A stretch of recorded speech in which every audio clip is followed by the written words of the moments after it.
Good morning, student. Today we start theme 2, Kings, Farmers and Towns. Our this chapter is classified into two parts.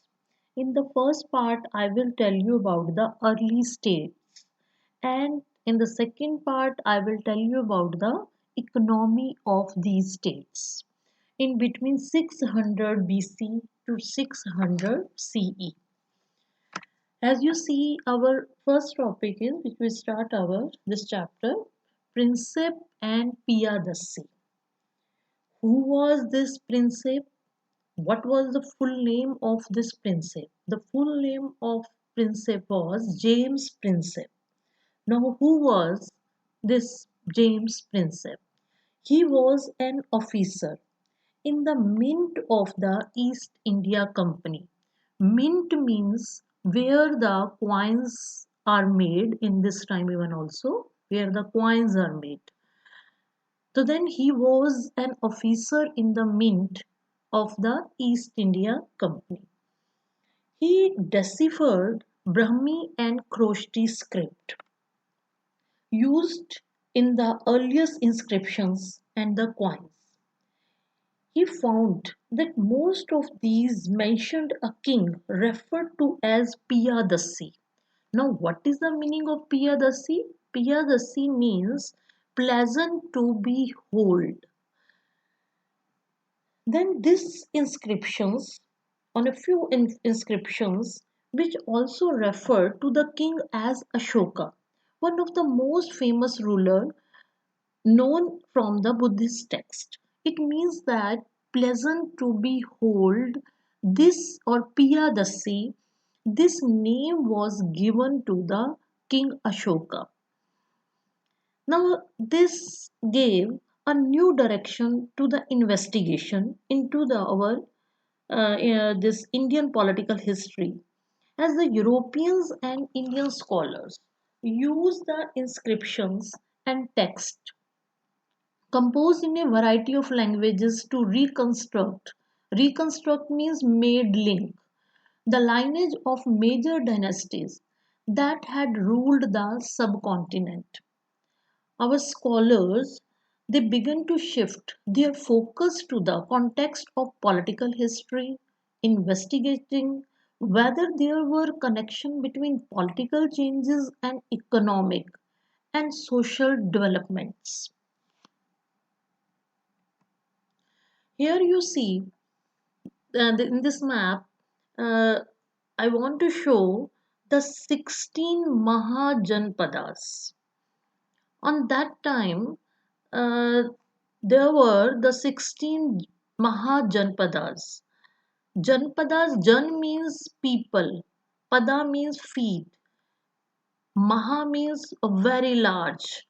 It means that on that time there were the 16 areas where a large number of the people were lived. Where the large numbers of the people were lived, that area was known as the Mahajanpadas.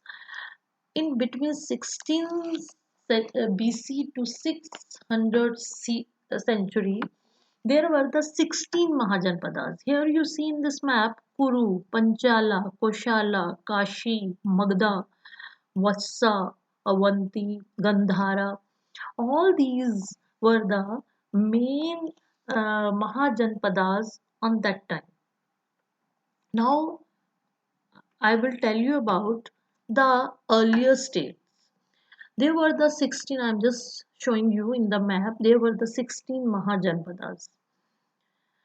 The 6th century BC, listen carefully, the 6th century BC is often regarded as a major turning point in the early Indian history. It means that in the 6th century we saw a lot of the changes in the Indian history. It is an area associated with the states and capitals. It means that in this time, in the 6th century BC, we saw many states and the cities were emerged. They were used the iron. They were on that time they were used the iron on a very large scale.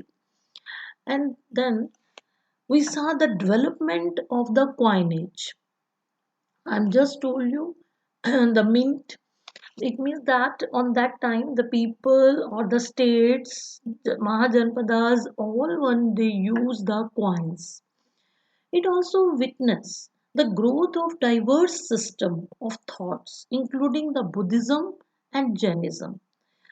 The Buddhist and the Jain texts were also give us the knowledge about these Mahajanpadas. Now these 16 states known as the Mahajanpadas, that one is, I'm just showing you in the map, like as the Vajji, Magdha, Koshala, Kuru, Panchala, Gandhara, Avanti occur frequently. Clearly, these were among us the most important Mahajanpadas. The most Mahajanpadas were ruled by the kings, some known as the Ganas or the Sanghas, by a number of the men, often collectively called the Rajas. Like both Mahavira and Buddha, they belong to the such Ganas. The Rajas probably control the resources such as the land collectively. Each Mahajanpadas had a capital city. Every Mahajanpadas they had a capital city which was often fortified. It means that we saw a fort around the capital city. They maintained these fortified cities as well as providing the incipient armies. They starting to raise their armies, and bureaucracies required the resources. Same as it is in this time, as you see that every country has their own army and bureaucracy, same as it is on that time. The Maha Janpadas they had their own capital city, as well as they were also every king maintained their armies and bureaucracy. Then from 6th century BC onward, Brahmins began co- composing the Sanskrit text. That Sanskrit texts were known as the Dharam Sutras. These now why the Brahmins made these Dharam Sutras? These laid down the norms for rulers. Rulers means kings. So the rulers they were doing the work according to these Dharam Sutras. All the norms and the rules were also wrote in this Dharam Sutras. Rulers were advised to collect the taxes. Now, what's the main rules or the norms? The first one is the rulers were advised that to collect the taxes and tribute from cultivators, traders, and even artisans. It means that on that time the rulers they were also collected the tax from the farmers, traders, and artisans. They were also have the right to raids on their neighboring states, were recognized as a legitimate means of acquiring the wealth.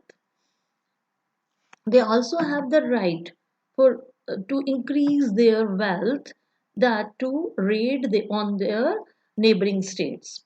Some states acquired standing armies and maintained regular bureaucracies.